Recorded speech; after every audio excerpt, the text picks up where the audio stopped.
आदाब, नमस्कार। आपका मेरी अपनी महफिल में एक बार फिर इस्तकबाल है, स्वागत है। आजकल मैं आपको मोहतरमा कुर्रतुल ऐन हैदर साहिबा का नावल चांदनी बेगम सुना रहा हूँ। आज इसकी 21वीं किस्त। इस चैप्टर का उन्वान है आला ऊदल। आला ऊदल चौड़े किनारे और हरी धारियों वाली बंगाली डिज़ाइन की नफीस सूती साड़ी में मलबूस एक सांवली कबूल सूरत खातून कार्ल्टन होटल के बरामदे में खड़ी नवाबो बेगम के वो हसीन मॉडल पर नजर गौर मुलाहजा कर रही थी, जो किसी चिकन फरोश ने बतौर इश्तिहार एक शोकेस में सजा रखे थे। धानी लहंगे और सुर्ख दुपट्टे में मलबूस एक बाकी जमादारनी फर्श पर पुचारा लगा रही थी। हाथ की जुम्बिश के साथ साथ उसके घने बालों में छुपी नुकरई बिजलियां चमक उठती। बाहर आसमान पर सावन की काली घटा में छुपी बिजली कौन जाती। होटल के ऊंचे दरख्तों की हरियाली सिकंदर बाग के जमुर्दी रंगों में रुल मिल गई थी। नम मिट्टी की सौंधी खुशबू और ताजगी फिजा में रची हुई थी। जेठ आषाढ़ की तपिश के बाद शादाबी और तरावट का मौसम। सफ़ेद पोश बहरे राज की परछाइयों के मानंद बरामदे में से गुजर रहे थे। टॉलीगंज कलकत्ता की एक और बाकी मानदा कॉलोनियल जजीरा बंगाली साड़ी में मलबूस खातून दार्जिलिंग और कलकत्ते की उसी अपर क्लास बरतानवी परछाई में पली बढ़ी थी। उस होटल को मुख्तलिफ न पाया। प्लास्टर ऑफ पेरिस के नवाब बेगम पर दोबारा नजर डाली। डमी नवाब साहब सफ़ेद अंगरखा दुपल्ली टोपी पहने आदाब बजा ला रहे थे। सर खम किए, झुककर दायां हाथ उठाए, इस पुरतकल्लुफ शाइस्ता अंदाज में मुंजमद, जबकि दुनिया उनके सामने से निकल चुकी थी। मसनूई बेगम ने कामदानी का गरारा पहन रखा था। नीचे किसी फर्म का नाम लिखा था। तुम चमकीले फर्श पर दराज कदे पिंकी का अक्स पड़ा नम चमकीले फर्श पर दराज कदे पिंकी का असर अक्स पड़ा। फिर वो खुद नमूदार हुए। मलका सबा और सतह आप का फर्श। लेकिन उस खातून ने खासी बेरुखी से रिस्ट वॉच देखकर कहा, मिस्टर मिर्जा, लैला सरोश। पिंकी ने लामुहाला शोकेस वाले डमी नवाब की तरह तस्लीम अर्ज की। डैडी अपॉइंटमेंट के मुताबिक सुबह 9 बजे से आपके मुंतजिर है। चंद ट्रंक कॉल आ गए थे, माफ कीजिएगा। खिसियानी हंसी। एक super efficient no nonsense business women, MBA करने के बाद से वालिद की दस्ते रास्त और इस कदर मसरूफ कि आज तक लखनऊ ही नहीं आ सकी थी। ये भी टूरिज्म के सिंबल बन गए, नवाब और बेगम। और इनको बेचता कौन है? साहबजादी ने पिंकी के हमरा तेज तेज चलते हुए पूछा। हमारी रस्तोगी। वो कौन है? जैसे आपके कलकत्ते के मारवाड़ी। नॉर्थ इंडिया की चिकन बादला मार्केट में भी नॉर्थ इंडिया की चिकन बादला मार्केट में भी स्टडी करूंगी। उसके एक्सपोर्ट फिगर्स का आपको कुछ आइडिया है? और इस तरह की चुनरियां भी जैसी ये औरत ओढ़े है। कयामत खेज एंटरप्रेनर एक दरवाजे पर ठिठके। जी नहीं, और आगे चलिए। ये बरामदा कितने फरलॉन्ग लंबा है? हमारे अंग्रेज आसिफुद्दौला बहादुर के जानशीं थे, माकूल इमारतें बनवा गए। अब आप भी रोज हाउस माकूल बनवाइए और वक्त पर। एंटरप्रेन्योर खवातीन बम्बई और कलकत्ता में बेशुमार है। ये उस प्रोविंशियल शहर के लिए ज़रा अनोखी रहेंगी। पिंकी ने खाइफ होकर सोचा कि कहलाते ही पैंकी पिंकी थे। सुबह 10 बजे दफ्तर पहुंचने वाले। दफ्तर क्या, कसरे शीरी का कार्ड रूम।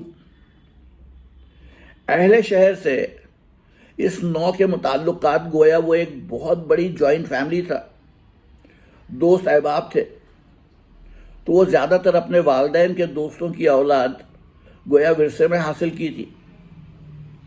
मुलाजिम थे तो खानाजाद।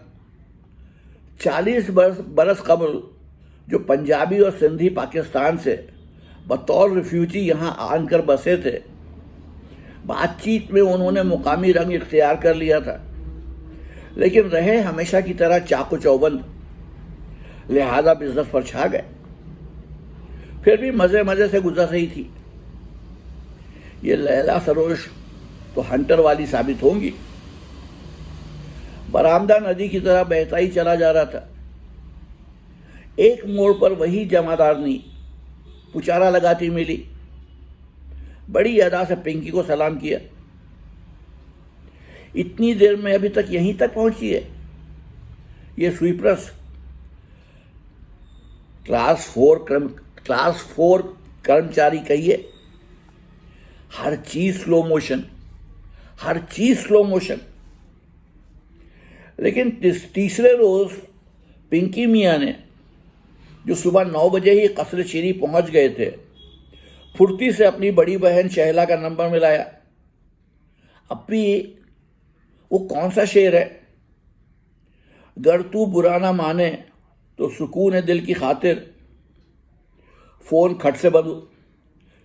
गोया खुद भी हवा के घोड़े पर सवार। कुछ देर बाद अपनी वालिदा जरीना सुल्तान को फ़ोन किया। अम्मी, वो ऐसा है कि इस जुमे को शेख साहब की ज़मीन पर इंशाअल्लाह काम शुरू हो जाएगा। लैला मीलाद शरीफ करवाना चाहती हैं। हमारे यहाँ ही इंतज़ाम कर दीजिए। ज़रूर। और भाई, वो अब तक हम लोगों से मिलने नहीं आई, बेइंतहा मसरूफ़ है। कल सुबह हवाखोरी के बाद लैला ने अपनी नोटबुक में दर्ज कर लिया था TKH 7:30 AM, कार्ल्टन होटल कसरे शीरी और TKH के आधो-आध फासले पर दरमियान में वाक़ था। साल हर साल से ये दस्तूर चला आता था कि पहले 3 कटोरी और शीरी कासल वाले सूरज निकलने से पहले अपने अपने घरों से निकलते और सिकंदर बाग के फाटक पर यकजा होकर अंदर हवाखोरी के लिए चले जाते। मिस्टर ताहिर अली फील फरोश ने पिछले 15 साल के दौरान बसिलसिला मुकदमा रेड रोज कलकत्ते से आनकर कार्ल्टन में इतनी मरतबा क़याम किया कि वो कलकत्ते वाले शेख साहब का रूम कहलाने लगा था।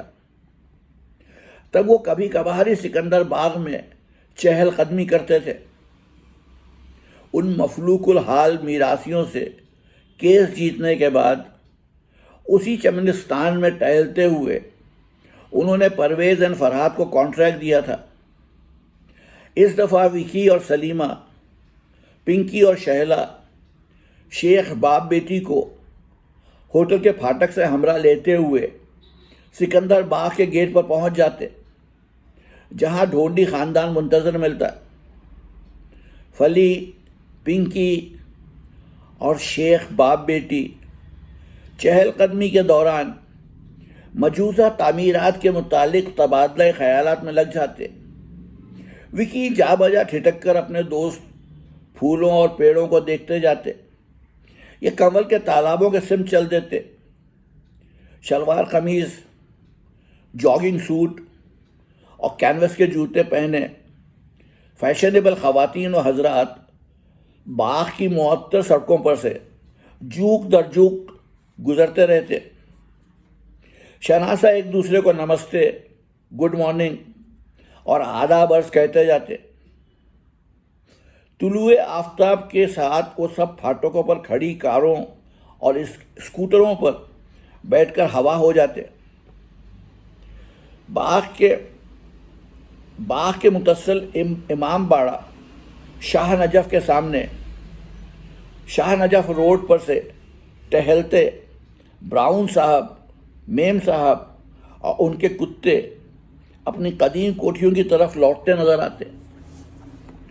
लेकिन यह पुरसुकून माहौल भी सूरत से मादूम हो रहा था। उस पुरफिजा इलाके के बेशतर बंगले मुनहदिम किए जा चुके थे।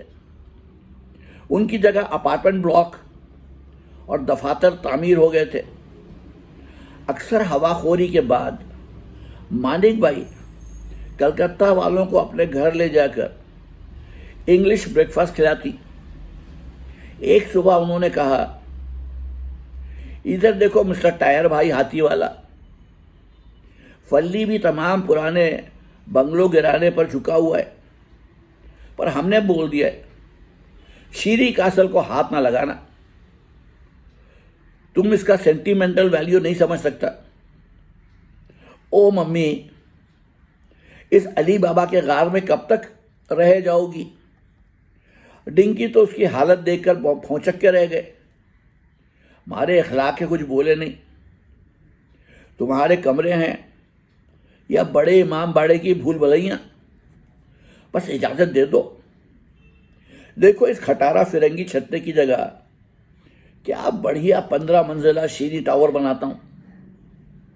इतना हरा नीला ग्लास, आईने, झाड़ फानूस, हर तस्वीर के आगे कमल। मम्मी ये घर है या इमाम बाड़ा? दैट रिमाइंड्स मी, महनाज तुम इतवार के रोज लैला को शहर तो घुमा लाओ। और लैला सरोश, तुम जंगल गर्ल होकर इतनी अनजान। डैडी वापस जाने वाले, मैं तो अभी यहीं रहकर काम देखूंगी। स्पीड वर्क, तुम लोग कहते हो सावन की झड़ी लगने वाली है। तुम अकेला छोकरी होटल में कैसे रहेगा? इधर आ जाओ। लैला को ऊपर वाले गेस्ट रूम में मत ठहराना। शातू मार्गों में फल्ली ने पुरअसरार अंदाज में लैला को मुखातिब किया। कर्नल दोबोआर रहते थे। अक्सर वो आधी रात को फेरा लगा जाते हैं। माफीफी, और वो भौंकती भी है। हम कलकत्ते के अंग्रेज भूतों के आदी हैं, डोंट यू वरी। वो सब इमाम बाड़ा आसिफी की भूल भलैया में दाखिल हुए।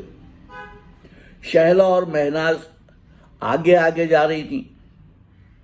मानिक भाई अपने मोटापे की वजह से जरा पीछे रह गई। लैला उनके साथ थी।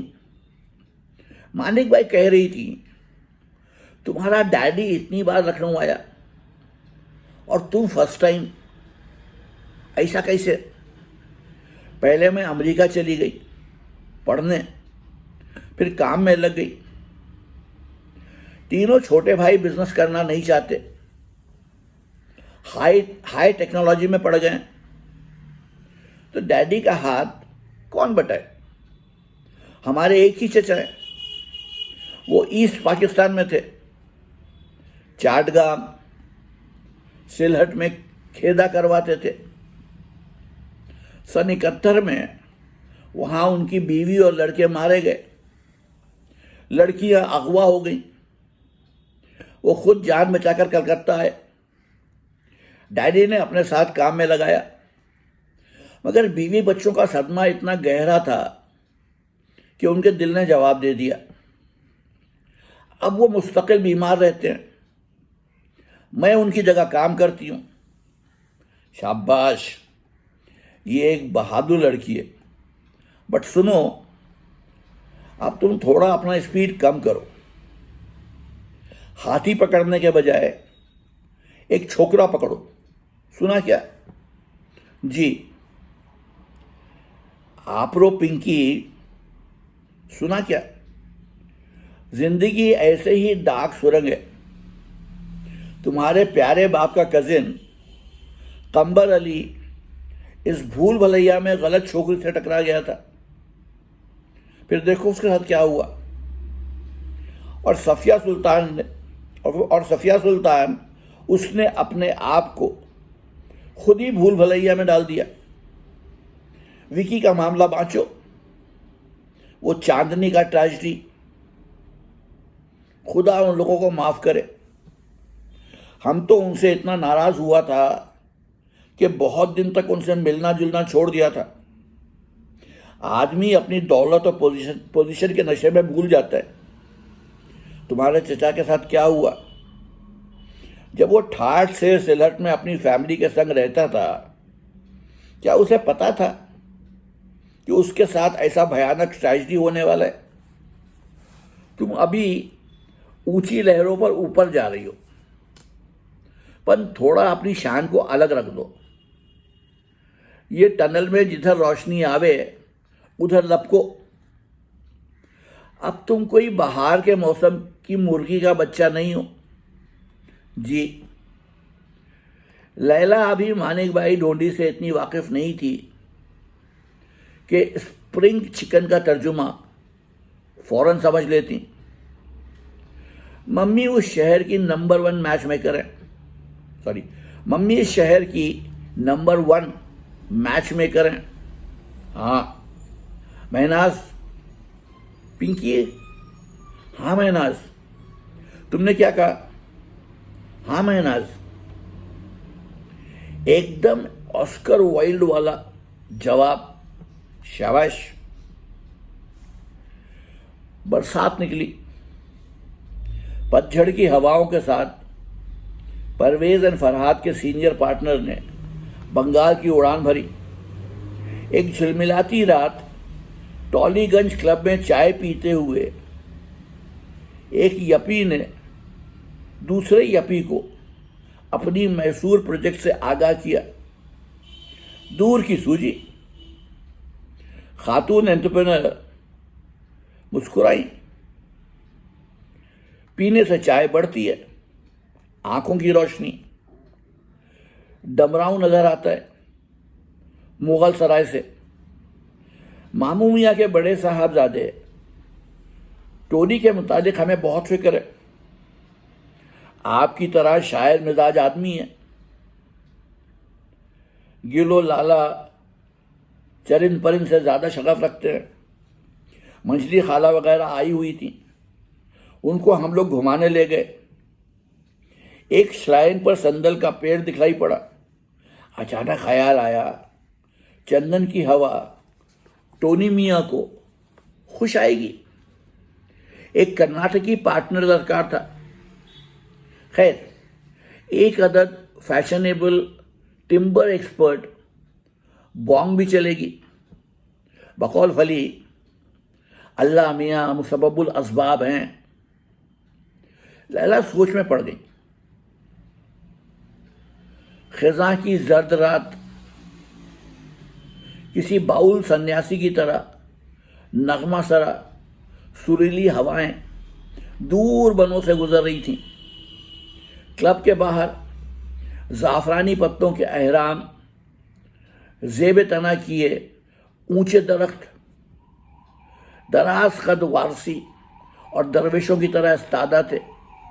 गोल पीले चेहरे वाले सर मुंडे लामा जैसे कार्तिक पूर्णमासी के चांद ने दरीचे में झांका।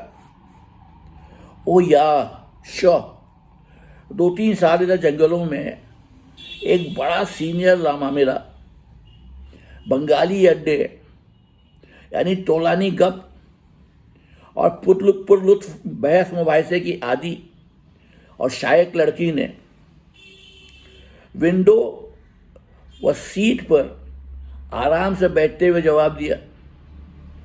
माफ कीजिए, शायक लड़की ने विंडो सीट पर आराम से बैठते हुए जवाब दिया। वो भूटान के पहाड़ों से उतरा था और मेरे जंगल में भटक रहा था। चलते चलते उसके पांव जख्मी हो गए थे। मैंने उसे हाथी पर बिठाकर बेना गोड़ी पहुंचाया। रास्ते में उसने कहा, तुम भूटानी लाओगी तो हम अनवाओ अकसाम के लामा निकालेंगे जो कैलिफोर्निया के पहाड़ों से उतरे थे, शीशा पानी के किनारे। सुनो तो, वो कह रहा था कि हर शय और हर वाकया इंडिपेंडेंट नहीं है। सारी कायनात से एक फर्द के अनगिनत रिश्ते हैं, ना कोई बेगाना है ना जुदागाना, और हर चीज दूसरी चीज पर असरअंदाज होती रहती है। अरे क्या बात है, बाहर विक्टोरिया मेमोरियल भोग रहा है। टेम्स के किनारे वाली संगी शेरों के लिए कहावत है कि वो बड़े ही नादिर मौक़ों पर गरज उठते हैं। विक्टोरिया मेमोरियल भौंकने भी लगा है? अरे नहीं, ये एक साहिब नजर अंग्रेज का कुत्ता है, बेहद स्वीट। हर लड़की एक जैसी बात क्यों करती है? फिरोजा कहती थी, वो कितना स्वीट गधा घास चर रहा है, ये धोबी कितना स्वीट है।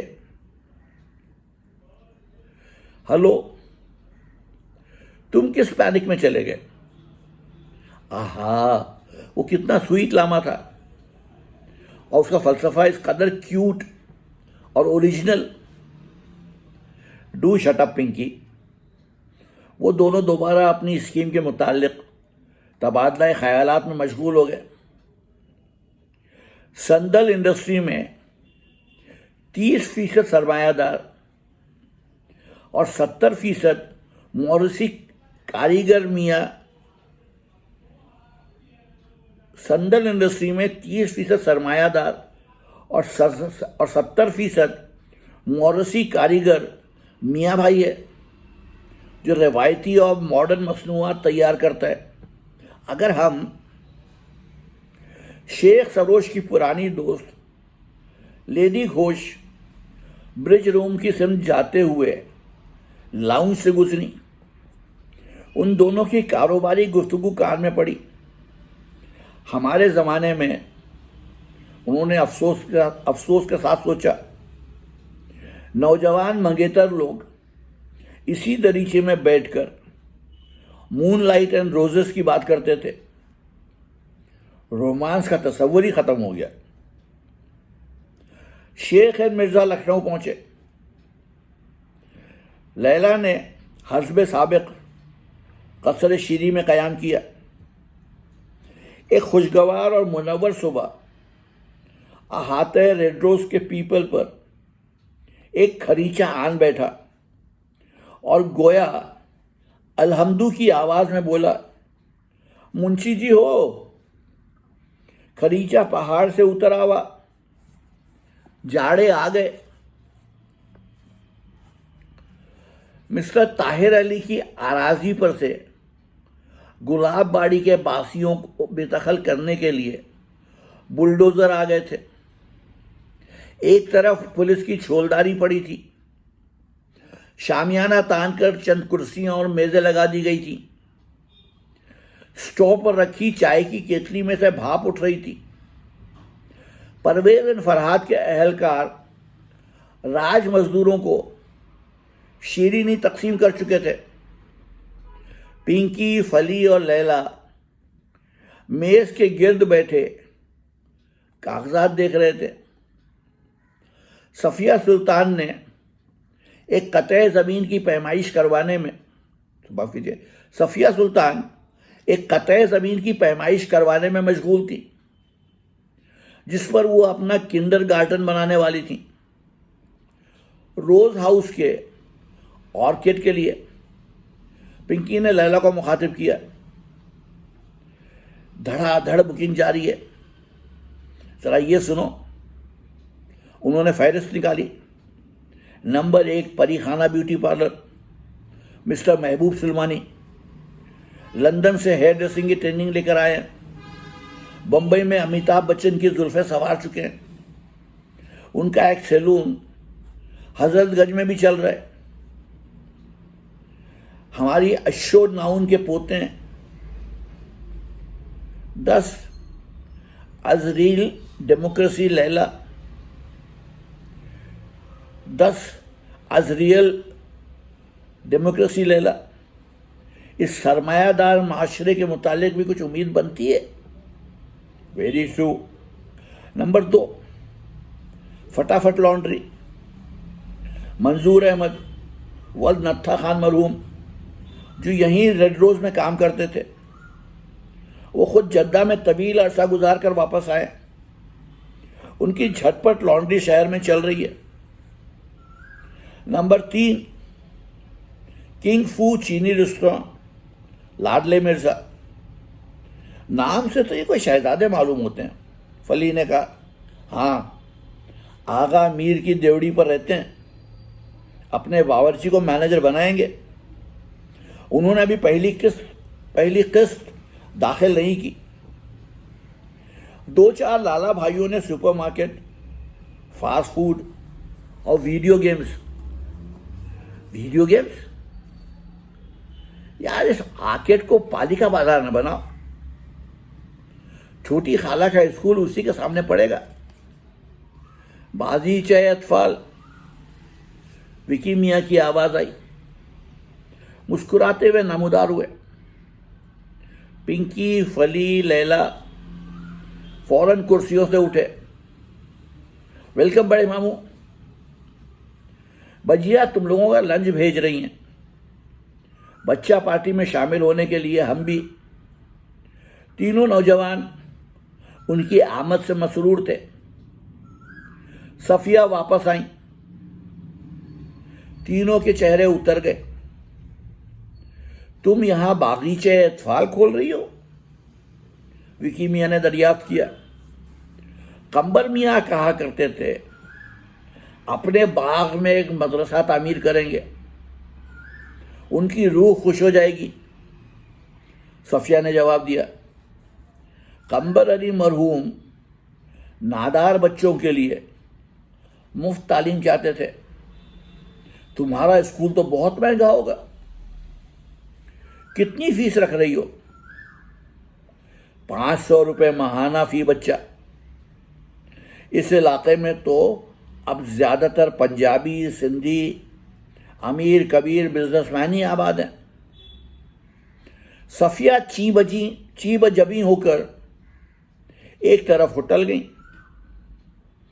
पिंकी, तुम्हारी खाला का प्रॉब्लम क्या है? लैला ने आहिस्ता से पूछा। पेचीदा। अब अपने पेंट हाउस का प्लान निकालो। यही बहार के दिन थे, यही जमाना था, यही बहार के दिन थे, यही जमाना था, यही जगह थी, इसी जा पे आशियाना था। ए बागबां, तुझे क्या क्या निशान बतलाएं। करंजे भांड मां पार्टी गाते बजाते आन पहुंचे। कॉर्निश बजा लाए। अरे भाई, ऐसा उदास गाना तो इस वक्त ना गाओ। पिंकी ने कहा। तकसीर माफ सरकार, आपके चौकीदार अंदर नहीं आने दे रहे थे। बताशे बुलाने आए थे। हम फिरंगी बारात की तारीख मालूम करने कोठी पर गए। मालूम हुआ आप यहां तशरीफ रखते हैं। फिरंगी बारात? पिंकी के चेहरे का रंग बदल गया। लैला इस अचानक तगय्युर पर मुताज्जिब हुई। विकी मियाँ ने मलाल के साथ पाइप का कश लगाया। बच्चों के जज्बाती मसाइल। वो उठकर बर्ड बाथ की तरफ चले गए। बिट्टू चची के चमकीले सजे सजाए बाथरूम में चुके। वो परिंदों के खातिर जो इंतज़ाम कर गई थी उसके लिए बाउल पानी भी मुहैया करते हैं और चिड़ियाँ उसी तरह नहाती धोती भी हैं। कगर पर एक परई आन बैठी, हेलो। फिर उन्होंने लैला पर निगाह की, फिरोजा परवाज कर गई। उन्होंने चिड़िया को संजीदगी से मुखातिब किया, लैला एक खातून यपी हैं, ये नहीं उड़ेंगी, लेकिन ज़रा तुम भी इन्हें समझा देना। एक बार की एक गैर मुतालिक ख्याल नौजवानों को पुकारा, भाई ये अकबर बादशाह चौकी पे कहाँ जाते थे? पिंकी और फली हंस पड़े। गुड ओल्ड विक्की मामू, हमने फतेहपुर सीकरी में बहुत ढूंढा, अकबर बादशाह का बैतुल खला कहाँ था? सरकार, दस्ते कुदरत ने कुछ बंदोबस्त किया होगा। करंजे भान ने दस्त बस्ता अर्ज की। राजा साहब को अपनी तरफ मुतवज्जा पाकर बरजस्ता मुकालमा शुरू हुआ। क्यों साहब, सीकरी कबूतर से खरीद लें, वो फिर आ जाएंगे। ये झांकड़ बाग क्या कीमत है? एक शीशी इतरे गिल यहाँ क्या उगाओगे? गुले सैकड़ा, गुले हजारा क्यों नहीं? टैक्स लग जाएगा। और लौकी, इस बुलडोजर ऐसी इतनी बड़ी, भला उसे पकाओगे कहाँ? गोमती में। फिरंगियों की बारात है, जाने कितने आदमी हो। जो बारात यहाँ से कलकत्ते जावेगी उसके लिए क्या समुद्र में माफ़ कीजिएगा, जो बारात यहाँ से कलकत्ते जावेगी उसके लिए क्या समुद्र में मछलियाँ तली जावेंगी? लैला लजाकर फाइल पढ़ने लगी। कजाबे लाद कर लाएंगी, मुकालमा जारी रहा। महोदय, इस दहेज की मुख्य उपलब्ध है, हमें क्या होने की संभावना है? पिंकी ने कहा लगाया, तुम लोग दूरदर्शन पर क्यों नहीं जाते? दर्शनी हुंडी मिलेगी, हुजूर का इकबाल बुलंद हो और फैज़ जारी रहे। हम तो इसी फिराक में रहते हैं कि आपके ऐसे हुनर परवर को जोश आ जाए। हाँ तो पतंगे, नाका कब पहुंचेगा? नाका नहीं बेवकूफ, मेघडंबर। ये लोग तुम्हारा नाम, तुम्हारे वालिद का कारोबार सब मालूम कर चुके हैं। लैला की मुनासबत से उन्होंने भारी जहेज के लिए कजावे लाद कर लाने का मुहावरा इस्तेमाल किया। हाथियों की मुनासबत से दूसरों ने फौरन हौदे और मेघडंबर। पिंकी ने आहिस्ता से लैला को समझाया। विकी मियाँ ने अपने ज़ाती खिदमतगार को अबरू से इशारा किया। उसने एक तरफ जाकर भांडों को इनाम दिया। उन्होंने रिवायती दुआओं की बौछार की। तो ये थी आज की किस्त। कल फिर आऊँगा, आपको अगली किस्त सुनाऊंगा। तब तक के लिए इजाज़त दीजिए। आदाब।